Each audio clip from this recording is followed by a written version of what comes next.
Welcome बच्चों to the new video. तो आज की वीडियो में हम इसके क्वेश्चन आंसर सॉल्व करने वाले हैं the pied Piper of Hamelin के। ठीक है बच्चों, तो पिछली वीडियो में हमने इसकी स्टोरी समझी थी, पूरे का पूरा इसका हमने डिटेल में मीनिंग समझा था। तो अगर किसी ने ये इसकी वीडियो नहीं देखी है पुरानी, तो आई बटन पे फ्लैश हुआ हुआ और उसका डिस्क्रिप्शन में भी मैंने लिंक दे दिया है।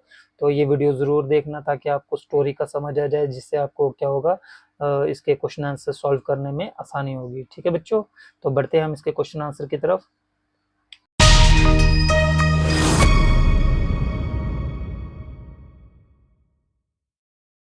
तो क्वेश्चन आंसर स्टार्ट करने से पहले ये आपको कुछ इंपॉर्टेंट न्यू वर्ड्स है, जैसे कि मैंने इसके सारों के सारे आपको मीनिंग समझा दिए पिछले वीडियो में।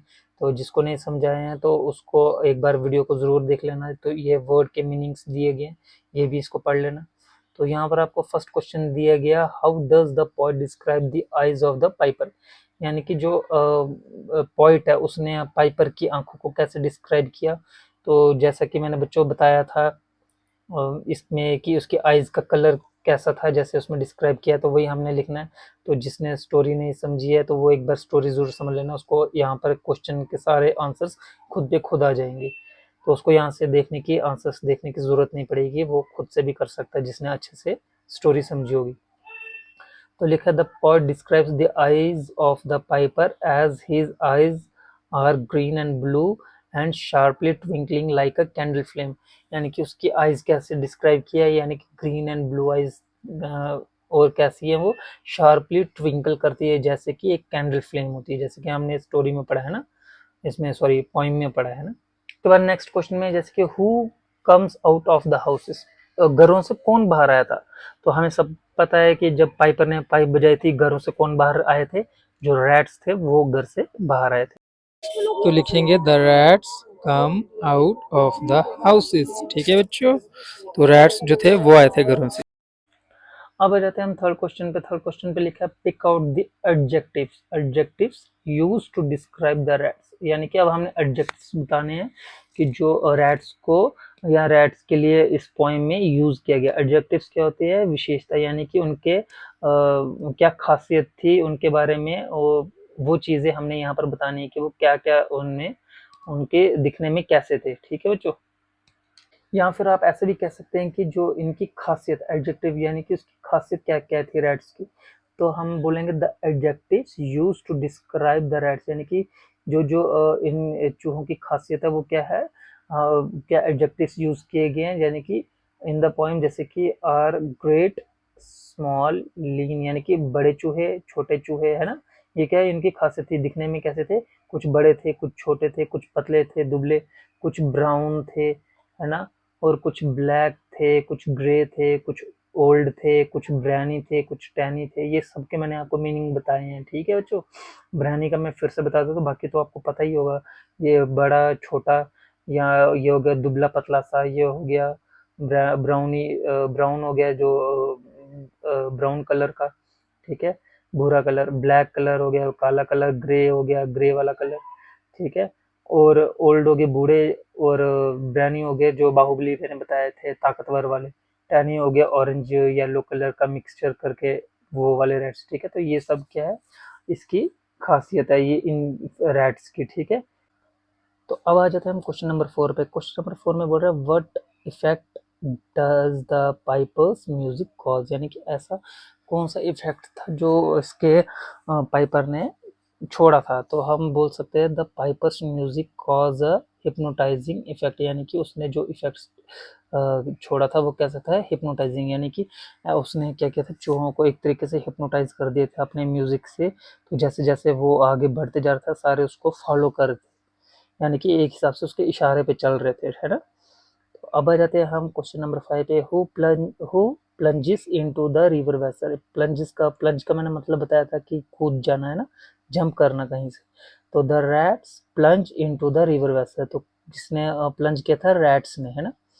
तो अब आ जाते हैं हम क्वेश्चन नंबर 6 पे, who is as stout as Julius Caesar. Julius Caesar भी मैंने बताया था कि जो रोमन किंग है उसके बारे में कंपेयर किया था। तो स्टाउट का मतलब होता है कि कोई ब्रेव आदमी, कि who is as stout as Julius Caesar, यानी कि कौन था जो जूलियस सीजर के जैसा बहादुर था। तो द रैट, यानी कि लास्ट में एक मैंने बताया था ना, रैट बच गया था जिसने वो स्विम करके अपने आप को बचा लिया था, और वही उसी को स्टाउट एज जूलियस सीजर का खिताब मिला। Who narrates the commentary in the rat land home, किसने ये कमेंट्री की है या किसने ये कहानी सुनाई है ना।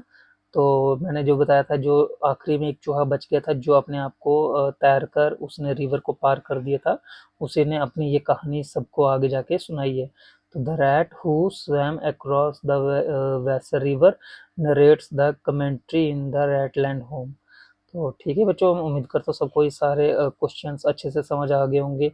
तो अभी आपका लैंग्वेज वर्क आता है, इसमें क्या करना है कि आपको कुछ ऐसे वर्ड्स यूज करने हैं जिसमें कंपैरिजन होगा, यानी कि कंपेयर करेंगे, और उसकी कंपैरिजन किससे करेंगे, किसी की खूबी से। जैसे कि यहाँ पर रैट का कंपेयर किससे किया गया, जूलियस सीजर यानी कि रोमन के किंग की बहादुरी के साथ उसका कंपेयर किया गया कि वो उसके जैसा बहादुर निकला। ऐसे यहाँ पर कुछ और एग्जांपल्स दी गई हैं, जैसे the pudding pudding is as sweet as honey, यानी कि पुडिंग ये क्या है, ये खाने वाली चीज है ना। तो ये कैसी है, एज स्वीट एज, यानी कि एज स्वीट एज कैसी है, हनी की तरह यानी शहद की तरह मीठी है। He is as brave as a lion, यानी कि वो लॉयन की तरह बहादुर है। यानी कि ये एज ब्रेव एज जो ये वर्ड हमें क्या बताता है कि ये उसकी खूबी, एक किसकी खूबी है, एक आदमी के बारे में बता रहा है। He is as brave as a lion, यानी कि किसी आदमी के बारे में बताया जा रहा है कि वो कैसा है, वो बहादुर है लॉयन के जैसे। ठीक है, यानी कि उसकी बहादुरी किसके साथ कंपेयर की गई है, लॉयन के साथ। ऐसे पुडिंग की मिठास किसके साथ कंपेयर की गई है, हनी के साथ। She is beautiful like a woman, वो किसकी तरह ब्यूटीफुल है, like a moon. She is beautiful like a moon, वो किसकी तरह ब्यूटीफुल है, वो एक चांद की तरह सुंदर है ना। Rahim is strong like an iron, Rahim किसकी तरह स्ट्रॉन्ग है, रहीम किसकी तरह स्ट्रॉन्ग है, वो आयरन की तरह स्ट्रॉन्ग है। ठीक है बच्चों, ये देखो ये लिखा ना, Rahim is strong like an iron, वो किसकी तरह स्ट्रॉन्ग है, कौन, रहीम की बात चल रही है। रहीम किसकी तरह स्ट्रॉन्ग है, आयरन की तरह स्ट्रॉन्ग है। ठीक है बच्चों, आई बात समझने। अभी आपको ऐसे ही कुछ 10 सेंटेंसेस अपने से बनाने जिसमें इसका कंपैरिजन आता हो। ठीक है बच्चों, अब आ जाते हैं लास्ट में। यहाँ पर आपको अपने बारे में इंफॉर्मेशन लिखनी है, जैसे आपका नाम, डेट ऑफ बर्थ, कहाँ रहते हो, आपका स्कूल क्या है, क्या नाम है स्कूल का, कौन सी क्लास में, आपकी हॉबी क्या है, या फिर आपका एम क्या है। फिर उसके बाद आपने क्या करना है, इसको अपने खुद से एक पैरा बनाना है, मतलब अपने बारे में लिखना है। तो जो बच्चा लिख के आएगा वो मुझे कमेंट में ज़रूर लिख कर बताना कि किस किस ने अपने बारे में ये लिखा है। ठीक है बच्चों, तो वीडियो को लाइक करना, इस चैनल को सब्सक्राइब कर देना, ऐसे ही आपको सॉल्यूशंस मिलते रहेंगे। तो मिलेंगे आपसे नेक्स्ट वीडियो में नेक्स्ट टॉपिक के साथ, तब तक के लिए बाय बाय स्टूडेंट्स।